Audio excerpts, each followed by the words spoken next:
अस्सलामुअलैकुम वरहमतुल्लाहि वबरकातुहू। इंशाअल्लाह आज की इस वीडियो में तक़वा और परहेज़गारी के हुसूल के लिए दुआ सीखेंगे। सय्यदना ज़ैद बिन अरक़म रज़ियल्लाहु तआला अन्हु बयान करते हैं कि क्या मैं तुम्हें वो दुआ ना बतलाऊँ जो रसूल अकरम सल्लल्लाहु अलैहि व आलिहि वसल्लम पढ़ा करते थे। वो दुआ ये है, अल्लाहुम्मा इन्नी अऊज़ु बिका, अल्लाहुम्मा इन्नी अऊज़ु बिका मिनल अज्ज़ि वल कसल, मिनल अज्ज़ि वल कसल वल जुब्नि वल बुख्ल, वल जुब्नि वल बुख्ल वल हरमि व अज़ाबिल क़ब्र, वल हरमि व अज़ाबिल क़ब्र। अल्लाहुम्मा आति नफ्सी तक़वाहा, अल्लाहुम्मा आति नफ्सी तक़वाहा वज़क्किहा अन्त खैरु, वज़क्किहा अन्त खैरु मन ज़क्काहा, मन ज़क्काहा أنت وليها ومولاها، أنت وليها ومولاها. اللهم إني، اللهم إني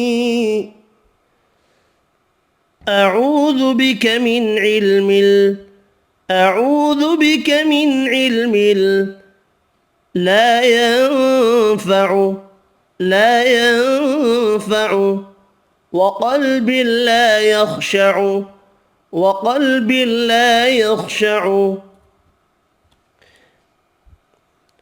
ومن نفس لا تشبع، ومن نفس لا تشبع ومن دعوة، ومن دعوة لا يستجاب لها، لا يستجاب لها.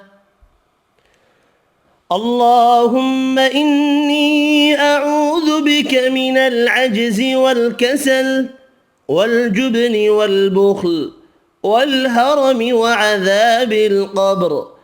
اللهم آت نفسي تقواها وزكها أنت خير من زكاها، أنت وليها ومولاها. اللهم إني أعوذ بك من علم لا ينفع، اللهم إني أعوذ بك من علم لا ينفع وقلب لا يخشع ومن نفس لا تشبع ومن دعوة لا يستجاب لها. ए अल्लाह, यकीनन मैं तेरी पनाह में आता हूँ आजिज़ आ जाने से और सुस्ती और बुज़दिली और बुखल से और बुढ़ापे से और क़ब्र के अज़ाब से।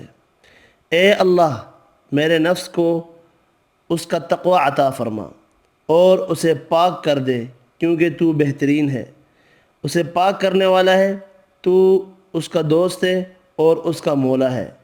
ए अल्लाह, बेशक मैं तेरी पनाह में आता हूँ ऐसे इल्म से जो नफ़ा न दे, और ऐसे दिल से जो ना डरे, और ऐसे नफ्स से जो सैर ना हो, और ऐसी दुआ से जो कबूल ना हो।